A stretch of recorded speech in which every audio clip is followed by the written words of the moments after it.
hari ini Tuhan, satu tonggak pengharapan dari sejarah gereja kami peringati.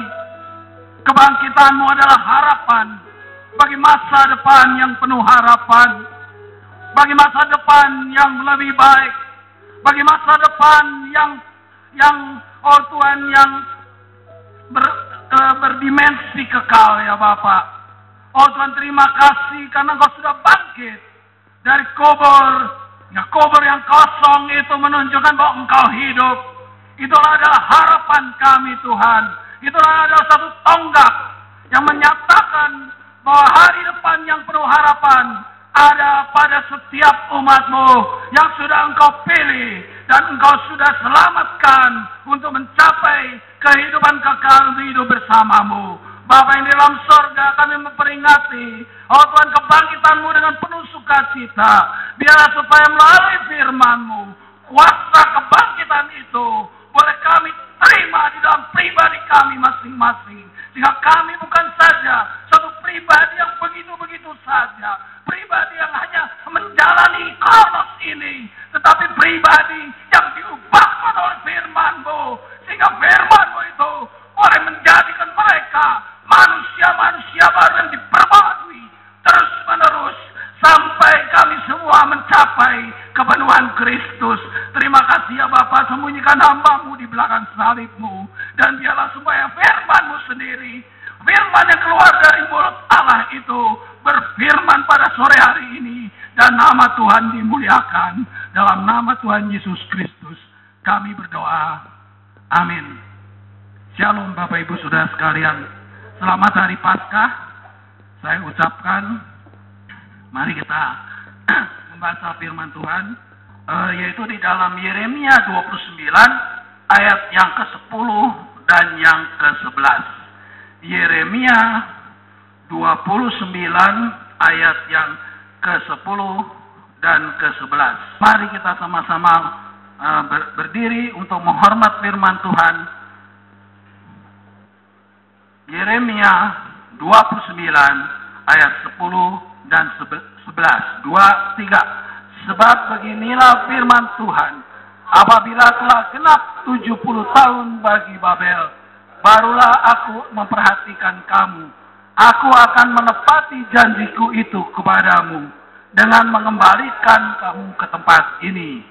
Yeremia 29 ayat yang ke-11. Sebab aku ini mengetahui rancangan-rancangan apa yang ada padaku mengenai kamu. Demikianlah firman Tuhan, yaitu rancangan damai sejahtera dan bukan rancangan kecelakaan, untuk memberikan kepadamu hari depan yang penuh harapan. Silakan duduk. Berbahagialah orang yang mendengar firman Allah, membacakan firman Allah dengan sukacita, merenungkannya siang dan malam, dan melakukannya di dalam kehidupannya. Bapak Ibu Saudara sekalian, kalau kita melihat ayat-ayat ini, seringkali para pengkhotbah dan kita juga memaknainya secara dangkal. Kita hanya memaknainya dengan rancangan kecelakaan itu adalah sesuatu yang rancangan damai sejahtera itu diperhadapkan dengan rancangan kecelakaan, dan kita memaknainya seperti paradigma manusia biasa. Ya, kemarin dulu beberapa waktu yang lalu saya pernah berkhotbah, diminta berkhotbah kepada seseorang yang ayahnya mengalami kecelakaan, ya. Lalu minta kepada saya untuk melayani. Anaknya ini sangat sedih sekali. Kenapa sedih? Karena dia berkata begini, katanya Tuhan tidak membuat rancangan kecelakaan, tetapi rancangan damai sejahtera. Kenapa ayahku mengalami kecelakaan dan meninggal? Jadi benar-benar kecelakaan di sini dimaknai secara harfiah bahwa kecelakaan itu adalah ya seperti itu, sesuatu yang tidak enak, sesuatu yang merugikan, sesuatu yang jelek, sesuatu musibah dan seterusnya. Bapak Ibu Saudara sekalian, bukan saja anak ini yang berpikir seperti itu, tetapi mayoritas orang Kristen juga berpikir seperti itu. Rancangan kecelakaan diperhadapkan dengan rancangan damai sejahtera, dan rancangan damai sejahtera itu selalu diukur dengan banyak harta, sehat walafiat, tidak kurang satu apapun, tidak ada musibah, semua anak-anak cucu baik semuanya, dan seterusnya. Bapak Ibu Saudara sekalian, kalau kita melihat Yeremia 29 ini, latar belakang turunnya ayat ini tidaklah seperti itu. Kalau Bapak Ibu Saudara baca Yeremia 29 satu pasal, di situ justru bangsa Israel sedang dibuang ke negeri Babel. Dalam keadaan mereka menderita di negeri Babel itu. Kita tahu bahwa pembuangan bangsa Israel ke negeri Babel itu raja terakhir adalah Raja Sedekia. Raja Sedekia itu dicukil matanya. Anak-anak dan istrinya semua dibunuh di hadapan matanya. Lalu dia dicukil matanya. Lalu firman Tuhan turun bahwa kenyataan itu penjajahan atau pembuangan Babel ini akan berlangsung 70 tahun lamanya. Bayangkan, dalam kondisi seperti begitu, lalu Yeremia berkata bahwa rancanganku bukan rancangan kecelakaan, tetapi rancangan damai sejahtera. Bayangkan. Lalu muncullah nabi-nabi yang palsu di situ, mengangkat dirinya sebagai nabi di pembuangan. Ada imam yang palsu yang mengangkat dirinya sebagai imam. Baca di dalam Yeremia 29. Mereka mengatakan melawan Yeremia, melawan nubuatan Yeremia ini. Dan mereka mengatakan bahwa tidak seperti itu. Tidaklah sejahat itu, tidaklah selama itu. 70 tahun. Enggak. Tujuannya sih baik, sama seperti kita menghibur anak kita yang lagi sakit. Nah ya, nanti juga bentar lagi sembuh, padahal nggak sembuh-sembuh. Bapak Ibu sudah perhatikan. Justru nabi yang benar, yaitu Yeremia, memberikan satu nubuatan yang tidak enak. Bukan yang enak. Nabi-nabi palsu itu kemudian dikutuk oleh Yeremia. Dan dikatakan kamu 1 tahun lagi akan mati karena kamu akan begini dan seterusnya. Semua ada beberapa nabi palsu itu dikutuk oleh Yeremia karena mengatakan firman yang bukan dari Tuhan. Mengatakan nubuatan yang bukan dari Tuhan. Sekalipun nampaknya secara fisik menjanjikan dan memberikan harapan kepada bangsa Israel. Bapak Ibu Saudara sekalian, saya melihat 70 tahun ini apa sih artinya 70 tahun? Kok 70 tahun? Saya melihat di dalam Mazmur 90 ayat yang ke-10, ya tidak perlu di sini. Itu dikatakan masa hidup kami 70 tahun, ya. Dan jika kami kuat 80 tahun. Dan kebanggaannya adalah kesukaran dan penderitaan. Ini Mazmur Daud. Artinya apa? Artinya kita itu expire date-nya 70 tahun. Kalau udah 70 tahun, itu tinggal bonusnya, kan gitu. Kalau mobil, itu ada yang namanya depresiasi, ya kan? Kalau depresiasinya 10 tahun, setelah 10 tahun itu udah tidak dibukukan lagi, udah dianggap habis. Itu nggak ada nilainya lagi. Mobil seperti begitu. Atau 20 tahun. Ini depresiasi kita 70 tahun. Setelah 70 tahun, sisanya bonus. Makanya kalau di sini ada itu lansia yang sudah lebih dari 70 tahun itu sudah dapat bonus dari Tuhan, ya. Saya umurnya belum 70 tahun. Pak Yonas berapa tahun jelas? 68 sudah. 2 tahun expired date. Saya 62 ya. Nah, jadi kita bisa lihat expired date-nya 70. Kenapa kok justru nubuatannya 70? Tuhan tuh ingin bicara, kamu tidak bisa melihat hari depan yang penuh harapan itu diukur dari satu generasi saja. Karena 70 tahun itu berarti secara perhitungan expired date, yang lahir di pembuangan akan mati di pembuangan. Kecuali yang memang sebagian pulang ke Israel. Yang tidak, sebagian besar secara perhitungan teoritis expired date, mereka lahir di pembuangan, mati di pembuangan. Benar nggak? Artinya apa? Artinya janji Rancanganku bukan rancangan kecelakaan, tetapi rancangan damai sejahtera tidak terbukti. Karena masih masih di pembuangan. Lahir di situ, mati di situ. Apanya yang enak? Rancangan damai sejahtera yang kayak apa? Apalagi di dalam ayat sebelumnya, kalau kita lihat, di situ dikatakan semacam ini. Bahwa aku akan, di ayat 10, coba. Di situ kan bahwa aku akan menepati janjiku itu kepadamu. Dengan mengembalikan kamu ke tempat ini. Benar nggak? Benar untuk sebagian orang. Tapi untuk sebagian besar orang mati di pembuangan. Jadi nubuatan ini salah atau enggak? Bapak Ibu Saudara sekalian, orang seringkali memandang nubuatan itu dengan ukuran paradigma kita. Jadi kalau harus terbukti dalam hidup ini. Kalau kita bikin baik, ya harus ada dong balasannya yang baik lagi. Kalau yang jahat kan kita sering bilang begini. Coba, udah liatin aja deh. Nanti kan ada balasannya. Ditunggu aja. Toh, ada nanti balasannya. Itu laguan kan. Setahun, 2 tahun, 10 tahun. Tidak datang ya nama-nama balasan teh. Sampai mati nggak datang balasannya. Tuh, kumaha ya? Orang yang bertindak tidak adil dibiarkan saja hidup sampai matinya tidak dibalas. Lalu kita berkata Tuhan tidak adil. Kenapa yang jahat kok tambah jahat dan tidak dihukum pada waktu dia hidup?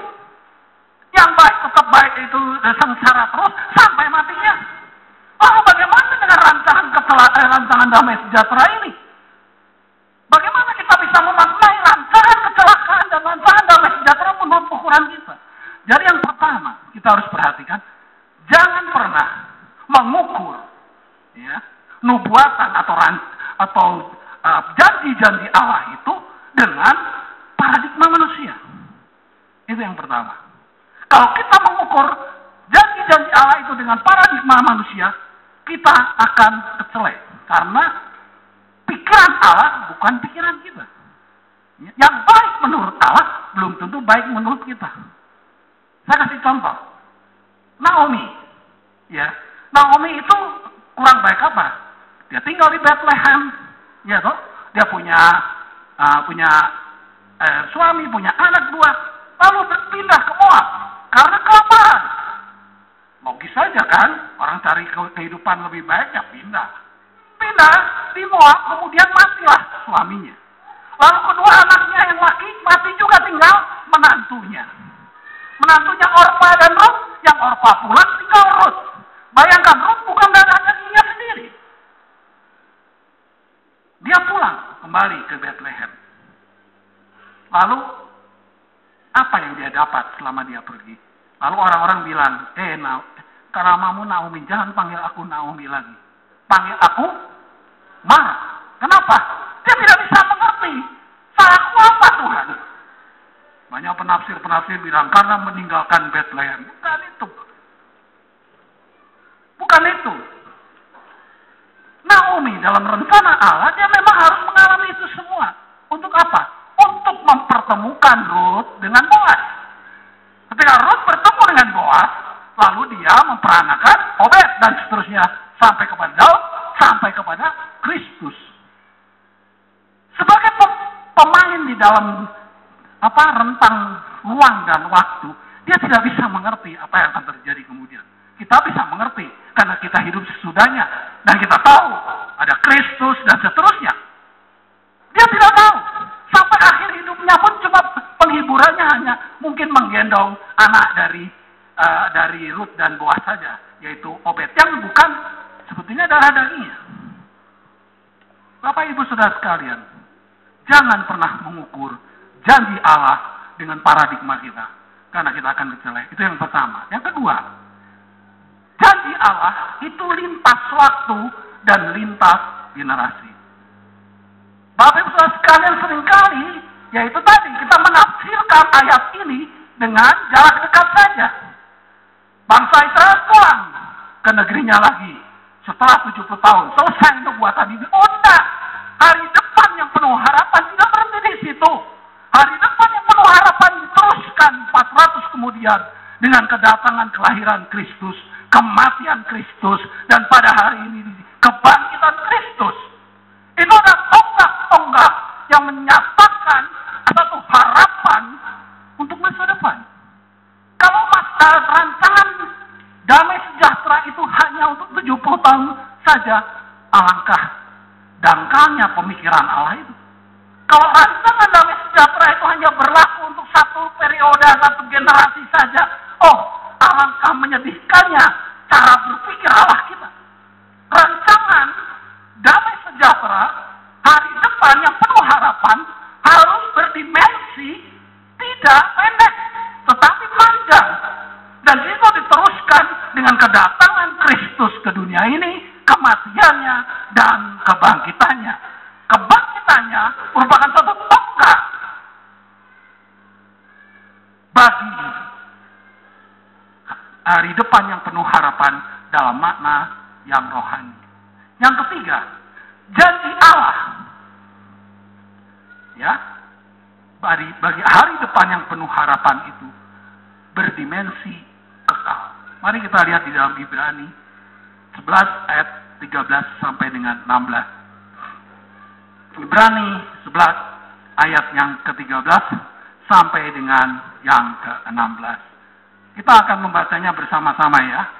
2, 3. Dalam iman mereka semua ini telah mati sebagai orang-orang yang tidak memperoleh apa yang dijanjikan itu, tetapi yang hanya dari jauh melihatnya dan melambai-lambai kepadanya, dan yang mengakui bahwa mereka adalah orang asing dan pendatang di bumi ini. Terus, sebab mereka yang berkata demikian menyatakan bahwa mereka rindu mencari suatu tanah air. Dan kalau sekiranya dalam hal itu mereka ingat akan tanah asal yang telah mereka tinggalkan, maka mereka cukup mempunyai kesempatan untuk pulang ke situ. Terus, tetapi sekarang mereka merindukan tanah air yang lebih baik, yaitu satu tanah air sorgawi. Sebab itu Allah tidak malu disebut Allah mereka, karena Ia telah mempersiapkan sebuah kota bagi mereka. Lanjut. Tetapi, terus. Ibrani. Ya. Selesai ya? Oke.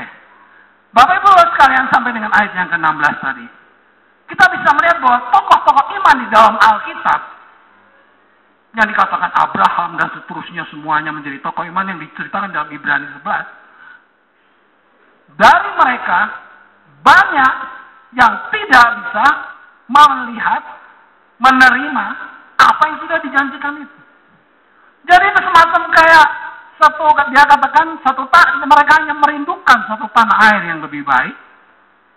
Mereka adalah pendatang di bumi ini. Lalu harapan itu melambai-lambai di sebelah sana. Dia hanya bisa lihat harapan itu, dia tidak mencapainya, tapi dia tetap yakin.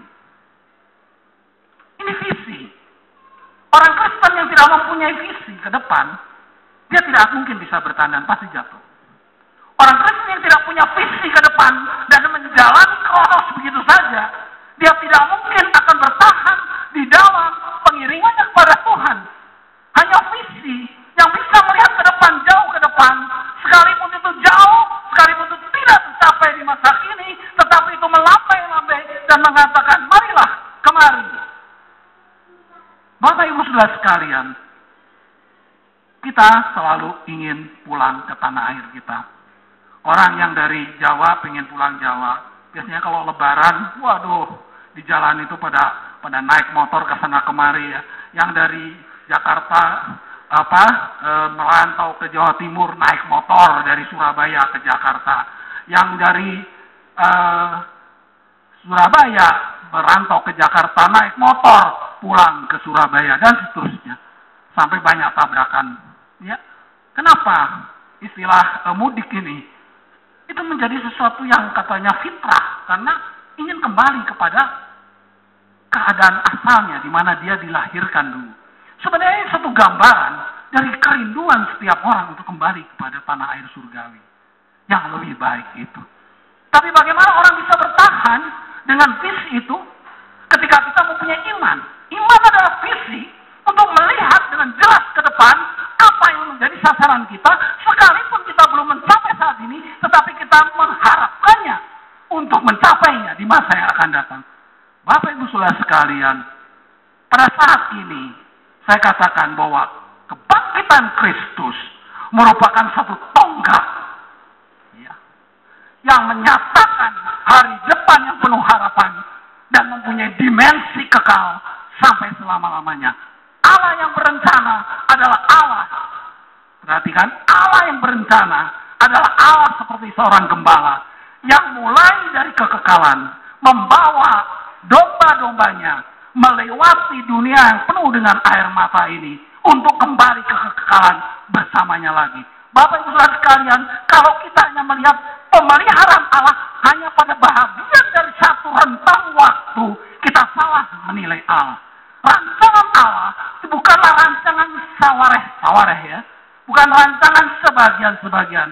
Kalau rancangan Allah rancangan sawareh, berarti Allah nggak Allah sawareh. Ya. Rancangan Allah adalah rancangan yang utuh, mulai dari kekekalan sampai kepada kekekalan. Melewati dunia lembah air mata, tetapi dengan pemeliharanya, dia akan membawa kita sampai kepada kekekalan. Bapak Ibu Saudara sekalian, kita akan melihat sekarang di dalam Wahyu. Kenapa saya membahas soal Wahyu ini? Karena kita seringkali memahami salah tentang kebangkitan Kristus ini. Ya, kita lihat di dalam Wahyu 12 ayat yang ke-10 dan 11. Tadi lagunya sudah dinyanyikan kan? Sekarang telah tiba dan seterusnya. Ya, dan aku mendengar suatu suara yang nyaring di surga berkata, sekarang telah tiba keselamatan dan kuasa dan pemerintahan Allah kita dan kekuasaan Dia yang diurapinya, karena telah dilemparkannya ke bawah pendakwa saudara-saudara kita yang mendakwa mereka siang dan malam di hadapan Allah. Ayat 11, dan mereka mengalahkan dia oleh darah anak domba dan oleh perkataan kesaksian mereka, karena mereka tidak mengasihi nyawa mereka sampai ke dalam maut. Sekarang saya mau tanya, yang dimaksud dengan sekarang telah tiba pemerintahan Allah kita itu kapan? Penting loh ini. Karena sekarang banyak sekali pemahaman-pemahaman eskatologi yang confuse, yang membingungkan. Ya, kalau kita mendengar di dunia ini banyak sekali sekarang ini, oh Tuhan sudah hampir datang, oh tanda-tanda zaman sudah ini, gunung meletus, tsunami, ya dan seterusnya, banjir, itu dijadikan tanda-tanda zaman. Oh sudah ada blood moon, semua kejadian dari alam ini ditandai satu-satu seakan-akan itu menjadi satu hal yang mengerikan, menunggu kedatangan yang kedua dari Kristus. Sekarang saya mau tanya dulu, saya ingin meluruskan ini. Hari ini kita tidak boleh salah lagi dengan pemahaman tentang eskatologi, tentang hari zaman akhir itu. Bapak Ibu Saudara sekalian, kalau saya tanya, kapan saat pemerintahan dan Allah kita itu tiba? Sekarang telah tiba. Kapan itu? Udah datang belum? Belum. Nah, oke. Ada yang Pak Ferdinand bilang belum. Ada yang bilang sudah? Sudah. Nah, inilah disinilah sebetulnya letak dari dua macam pemahaman yang berbeda tentang eskatologi. Sekarang saya katakan, pemerintahan Allah kita itu sudah atau belum? Mari kita lihat di dalam Matius 28 ayat 17 sampai 20.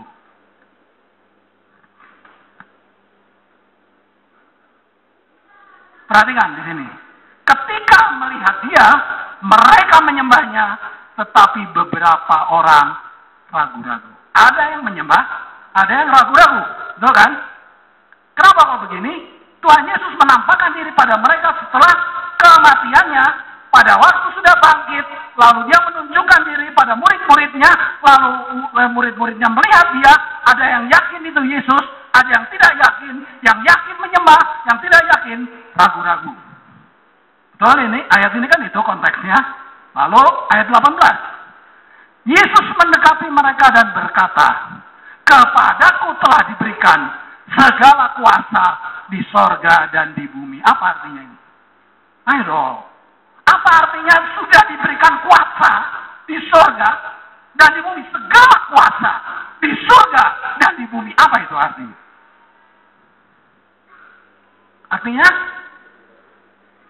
sama tidak dengan pemerintahan? Pemerintahan dong.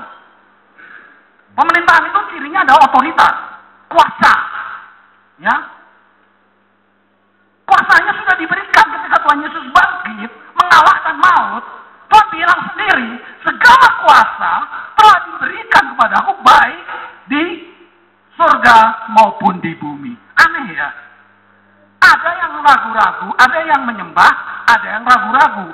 Ragu-ragu dan menyembah ini dua-duanya adalah berkaitan dengan penampakan Yesus. Kenapa jawabannya kok begini?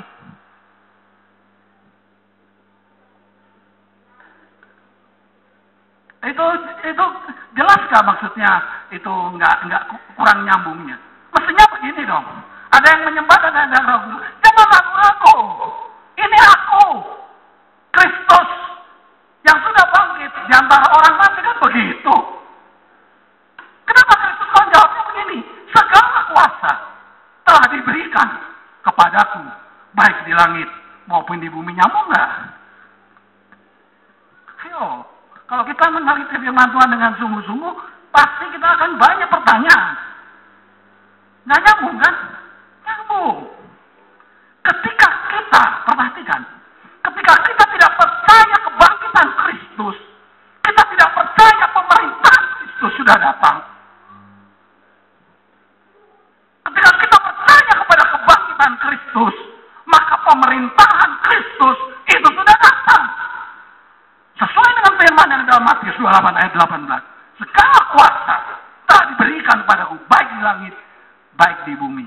Apa implikasinya terhadap doktrin eskatologi di masa kini? Lalu Tuhan Yesus tidak berhenti sampai di sini loh. Dia memberikan perintah agungnya. Sebagai seorang raja yang berkuasa di langit dan di bumi, dia berkata, pergilah sekarang. Kau menjadi utusanku semua. Pergi ke seluruh muka bumi. Jadikanlah mereka semua muridku. Baptiskanlah mereka dalam nama Bapa dan Putra dan Roh Kudus. Dan apa yang dikatakan seorang raja yang berotoritas penuh, aku akan menyertai kau sampai akhir zaman. Bapak Ibu Saudara sekalian, ini adalah satu raja dengan pemerintahan yang jelas. Dimulai pada kebangkitan Kristus. Bukan nanti. Sekarang sudah datang kerajaannya anak domba itu. Nah, sekarang saya ingin menjelaskan. Ada dua eskatologi yang berbeda. Dan banyak oleh golongan karismatik dan Pantekosta itu memegang seperti yang disampaikan oleh Pak Ferdinand tadi. Itu dinamai dengan doktrin eskatologi premilenium. Jadi kita ini berada di sebelum milenium. Milenium itu adalah kerajaan 1000 tahun. Kita berada di pre-milenium. Pre itu adalah sebelum. Jadi kita ini sekarang pada sebelum 1000 tahun. Lawannya adalah post-milenium. Yang satu pre, yang satu post. Post-milenium bilang, wah kita sudah ada di dalam kerajaan 1000 tahun. Ya. Lalu ada yang menyebutkan lagi, ini sebetulnya sama dengan post-milenium, dia sebutkan lagi, saya sama dengan post-milenium, tapi saya nggak mau nyebut milenium. Karena apa? Karena kalau milenium itu kayaknya sudah jadi ukuran bahwa itu pasti 1000.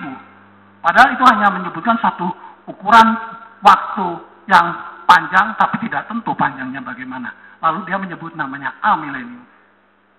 Tapi saudara sekalian, ketika kita berkata, Kristus sudah mau datang, nanti akan ada ketika menjelang hari kedatangan Kristus yang kedua itu 2 kali 3,5 tahun masa kesusahan. Itu kan selalu diajarkan di dalam karismatik dan Pantekosta.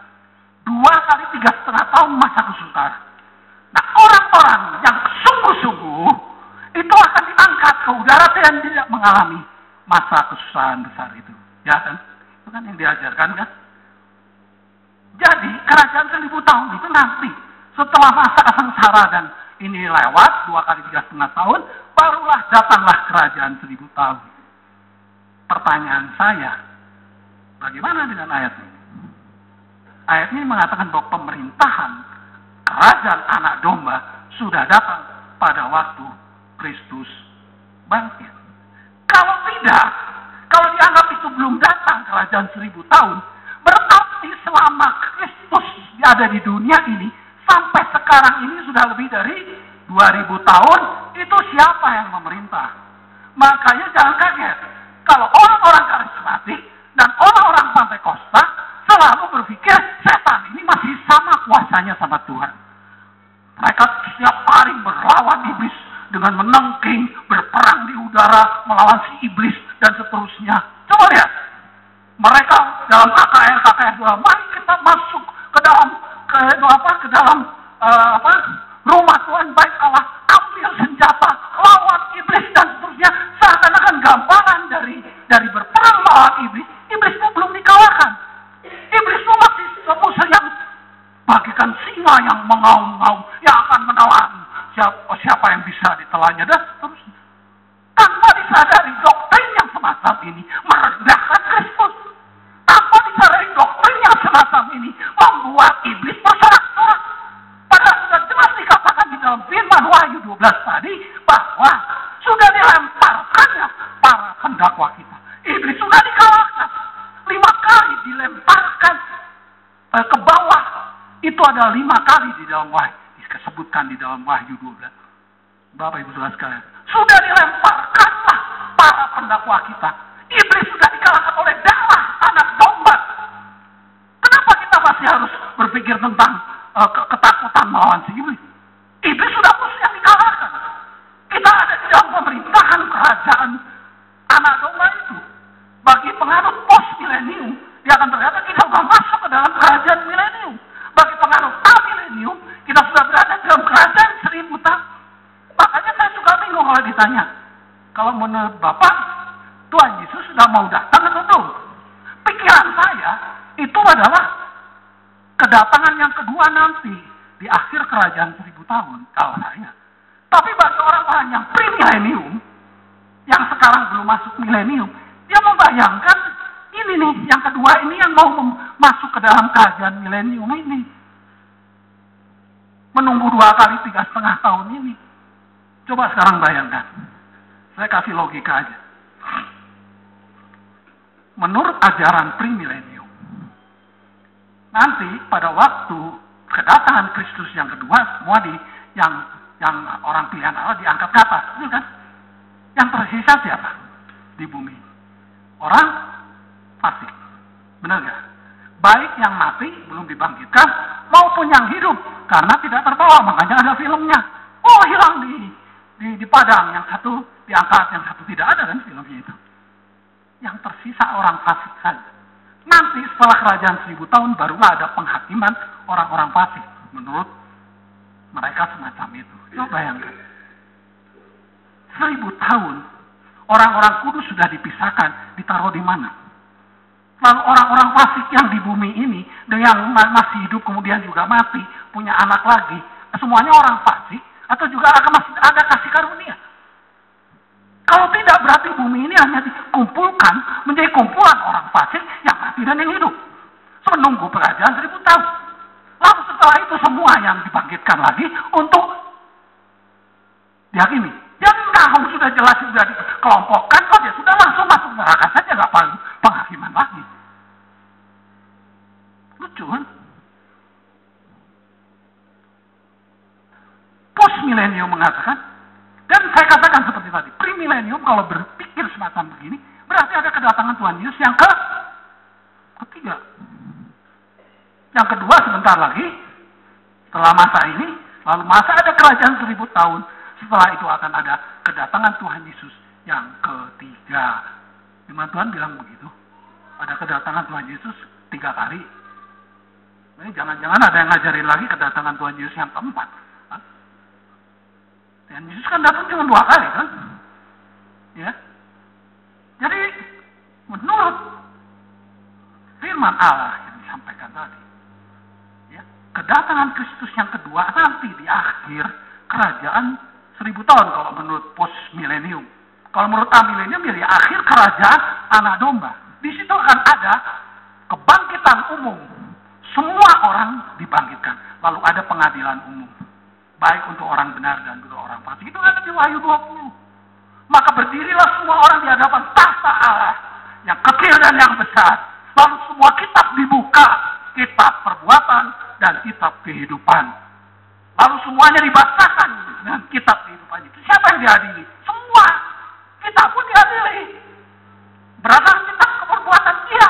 Apa yang diperbuat dalam hidup kita disebutkan semua satu-satu. Makanya jangan hati-hati. Kalau tidak mau pada saat itu jangan bikin yang macam-macam. Karena pada saat itu dibongkar semuanya. Tetapi bagi orang pilihan Allah, dia berkata, orang yang namanya ada di dalam kitab kehidupan, bukan kitab perbuatan, kitab kehidupan, maka dia akan selamat. Tetapi orang yang namanya tidak tertulis dalam kitab kehidupan, dia akan dibuang ke dalam lautan api. Inilah kasih karunia. Tetapi proses pengadilan itu sendiri bukan berlaku hanya orang-orang fasik. Doktrin premilenium kemudian hanya mengajarkan seakan-akan pengadilan akhir itu hanya berlaku bagi orang fasik. Dan bagi orang yang kudus, orang yang sudah pilihan Allah, sudah beres, diangkat ke udara, tidak mengalami kesusahan. Bapak Ibu saudara sekalian, doktrin yang mengajarkan bahwa orang Kristen dilepaskan dari kesusahan, dihindarkan dari kesusahan, tidaklah kitabiah. Dari mulai abad yang pertama sampai saat ini, orang Kristen menderita. Kita harus memperjuangkan iman kita, kalau perlu dengan darah kita. Dan kita harus mempertahankan iman kita untuk itu.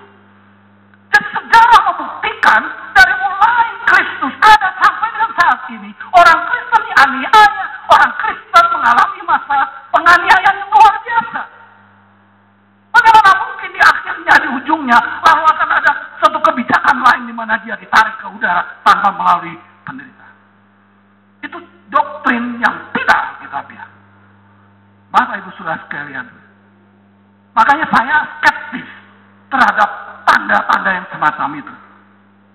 Ini saya baru dengar dari teman-teman ya, para yang sedang belajar di STTB, mereka disuruh bikin satu uraian mengenai paper mengenai tanda-tanda zaman. Suruh mencari satu grafiknya, dibikin grafik gitu. Kira-kira bagaimana tanda zaman itu? Bisa saja variabelnya apa? Oh, orang yang mati karena tsunami. Oh, tahun sekian tsunami mati sekian, tahun sekian. Dan kita lihat grafiknya. Saya bilang sama mereka, ya cari saja datanya di internet. Tapi saya hampir yakin, apapun variabelnya, mau orang yang mati karena tsunami, mau gunung yang meletus, mau apapun, pasti variabelnya tidak begini atau begini, tapi begini. Kadang besar, kadang kecil, dan seterusnya. Artinya apa? Itu sesuai sekali sebetulnya dengan apa yang diajarkan pada milenium. Bahwa masa tribulasi, masa kesusahan dan kebaikan dan kesusahan itu berjalan begini sampai Tuhan Yesus datang. Bapak Ibu saudara sekalian, saya ingin supaya kita memahami benar-benar. Kita sudah berada di dalam kerajaan 1000 tahun. Pertama kali kerajaan 1000 tahun itu dicanangkan ketika Tuhan Yesus bangkit. Yang kita peringati hari ini, kebangkitannya, itu adalah pencanangan tonggak. Ya, tonggak, milestone, tanda yang jelas tentang kerajaan 1000 tahun. Dan itu ada tonggak harapan bagi masa depan yang penuh dengan harapan tadi. Ya, tonggak harapan, masa depan yang penuh harapan itu ada di situ. Ketika Kristus bangkit, kita hidup bangkit bersama dengan Kristus. Kristus melahirbarukan kita karena kebangkitannya. Surga terbuka dan kita menjadi warga surga karena Kristus yang sudah mengalahkan maut. Semua hal-hal yang berkaitan dengan kehidupan yang kekal ada pada hari ini yang kita peringati. Bapak Ibu saudara sekalian, dan seterusnya, kerajaan 1000 tahun itu berjalan. Tidak ada seorang pun yang tahu. Kalau saya ditanya masih lama atau masih sudah sebentar lagi Tuhan Yesus akan datang. Kalau saya bilang Tuhan Yesus akan datang, pikiran saya tidak pada kedatangan yang kedua menurut premilenium ya. Tapi kedatangan ketiga menurut premilenium kalau saya mikir. Karena saya bukan penganut premilenium. Saya penganut amilenium. Jadi saya percaya semua sudah ada pada kerajaan 1000 tahun. Sehingga di sini kita tinggal menunggu saja kedatangan Tuhan Yesus. Kenapa? Menunggu sampai bagaimana? Sampai semua lutut bertelut dan mengaku dengan mulutnya, dengan lidah mengaku bahwa Kristus itu adalah Tuhan. Bapak Ibu Saudara sekalian, mungkin ada yang kurang jelas, nanti bisa kita sharingkan lagi di dalam hari Sabtu. Tapi yang saya ingin garis bawahi di sini adalah kebangkitan Kristus merupakan satu tonggak dari hari depan yang penuh harapan dengan dimensi kekal, yaitu dengan dibukanya surga melalui kebangkitannya. Itu yang perlu saya jelaskan. Dari situ kita mempunyai harapan.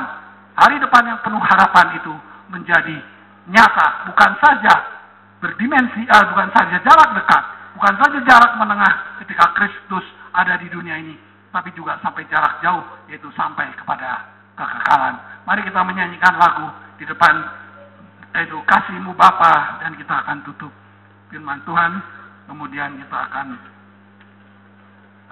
masuk ke dalam penyerahan Allah. Lagu yang pertama tadi ya.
Sesuai dengan Matius 28 ayat 17 tadi. Orang premilenium ragu-ragu dengan pemerintahan Allah yang sudah datang. Orang premilenium berarti secara tidak langsung meragukan kebangkitan Kristus. Kalau kita berada di pihak mereka, berarti kita ada di pihak yang ragu-ragu dengan kuasa kebangkitan Kristus. Dengan kerajaan anak domba yang sudah ada di dalamnya kita ini saat ini. Bapak Ibu Saudara sekalian, saya mengharapkan kita seperti lagu ini menyanyikan. Kita percaya bahwa Raja Mulia itu sudah datang dan sudah memerintah saat ini.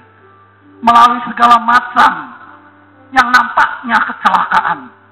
Nampaknya bukan damai sejahtera. Tetapi dengan mata iman kita bisa melihat bahwa di balik itu semua rancangan Allah tetap bekerja. Rancangan Allah pasti terlaksana. Rancangan Allah di bumi Indonesia juga pasti terlaksana. Rancangan Allah di seluruh dunia pasti terlaksana. Iblis tidak mempunyai kuasa lagi. Orang-orang percaya sudah diberi kuasa oleh dalam anak domba dan kesaksian kita. Dan iblis dikalahkan. Marilah kita bergabung dengan orang-orang yang menyembah Dia, bukan orang yang ragu-ragu. Hanya satu cara. Jangan menganggap Allah hanya sebagai Bapa, tapi juga kita harus menerima Dia sebagai Raja Mulia yang memerintah atas dunia ini, terlebih memerintah atas hidup kita masing-masing. Mari kita menyanyikan dengan sungguh-sungguh lagu itu dengan penuh pengertian. dalamnya kasih Bapa terlebih dahulu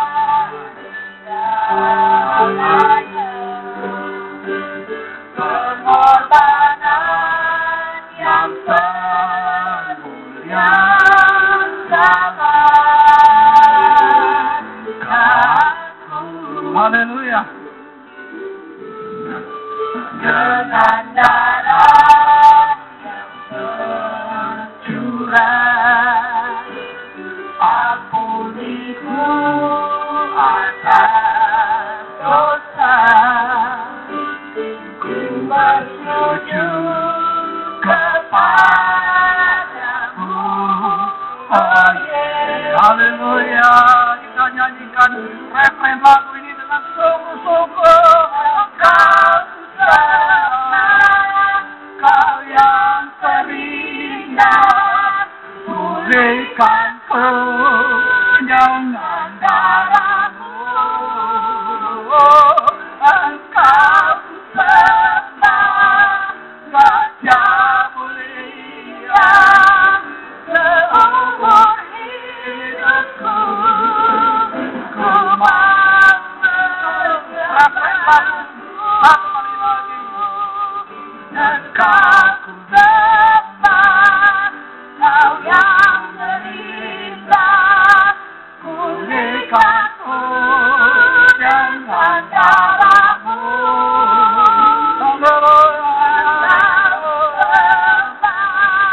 Raja mulia, seumur hidupku. Ku Bapa yang di dalam sorga, Engkau lihat Tuhan setiap anak-anak-Mu yang berada di tempat ini. Engkau lihat Tuhan setiap tangan-tangan yang terangkat. Kami tidak mau masuk dalam kelompok yang meragukan Engkau, meragukan kebangkitan-Mu, meragukan kuasa kebangkitan-Mu, meragukan kerajaan-Mu yang sudah datang. Bapa yang di dalam surga, kami ingin masuk dalam kelompok yang menyembah-Mu. Mari Tuhan beri kepada kami penerangan, beri kepada kami pencerahan, supaya melalui firman yang disampaikan dari minggu ke minggu di tempat ini, pemahaman kami Tuhan, mengenai Engkau, mengenai apa yang Kau rencanakan dalam hidup kami, mengenai eskatologi, mengenai rencana kedatangan-Mu, semua boleh nampak jelas, dan kemudian kami laksanakan dalam hidup kami, menjadi suatu iman yang teguh, karena kami percaya dengan yakin, kami berada di dalam tangan-Mu Tuhan, kami berada di dalam pemeliharaanmu. Tidak ada satupun kuasa iblis yang dapat merenggut kami dari tangan-Mu Tuhan. Karena itu Tuhan, iblis sudah dikalahkan, iblis sudah dijatuhkan ke bawah, iblis sudah dikalahkan oleh kematian-Mu dan kebangkitan-Mu Tuhan. Karena itu kami percaya dengan darah anak domba dan dengan kesaksian kami semua, maka kerajaan-Mu semakin nyata di bumi ini dan nama-Mu dimuliakan, sehingga semua lutut akan bertelut dan semua lidah akan mengaku bahwa Kristus itu adalah Tuhan. Bapa yang di dalam surga, mari Tuhan, hamba-Mu berhenti berbicara, tapi biarlah supaya Roh Kudus senantiasa berbicara dan memampukan kami semua untuk memahami firman-Mu dengan benar. Dalam nama Tuhan Yesus kami berdoa. Amin.